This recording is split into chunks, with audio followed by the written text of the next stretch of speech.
Hello everyone.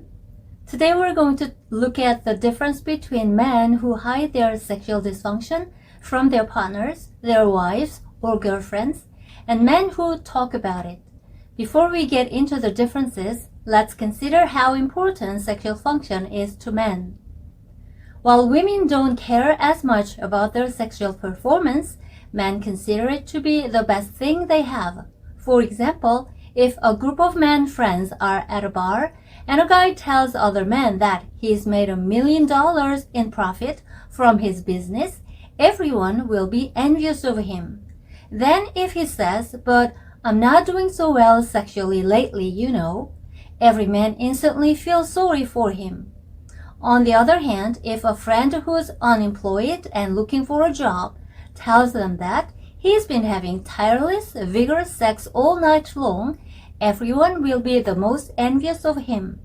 In other words, for men, sexual function is like a lifeline that they wouldn't trade for $1 million. Even if they don't have anyone to have sex with, men who have good sexual function always have composure.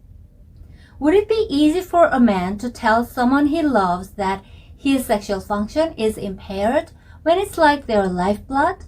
Even if the woman notices his sexual dysfunction and is concerned about it, he's likely to tell her that he's just tired and that it's no big deal, and then he will diligently look for ways to fix it without anyone noticing.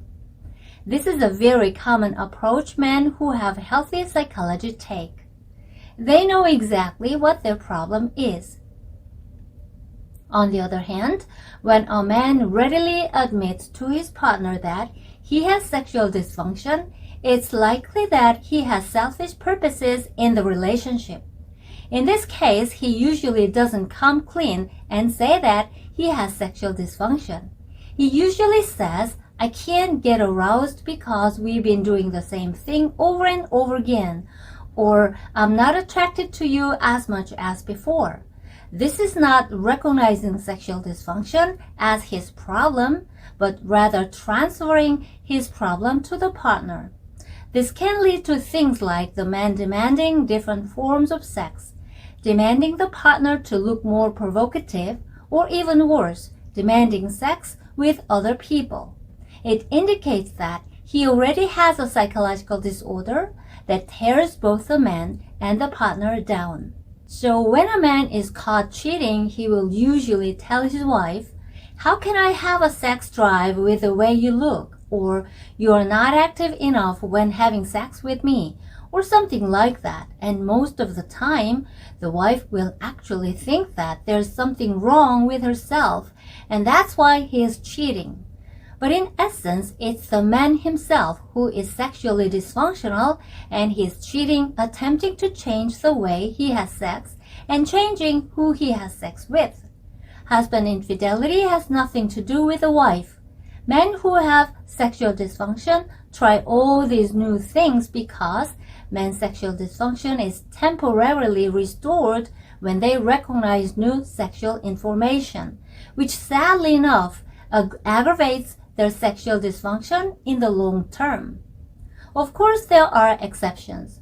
Only a very small percentage of men will realize their sexual dysfunction and want to discuss it with their partner so that they can work through it together. In this case, it's more likely that the couple have been creating sexual happiness together for a long time, and the man is worried that his sexual dysfunction is interfering with his partner's sexual happiness and wants to work through it together. When you understand the mechanism of man's sexual function and the differences in whether or not a man talks about his sexual dysfunction, you can also understand what psychological condition he is in.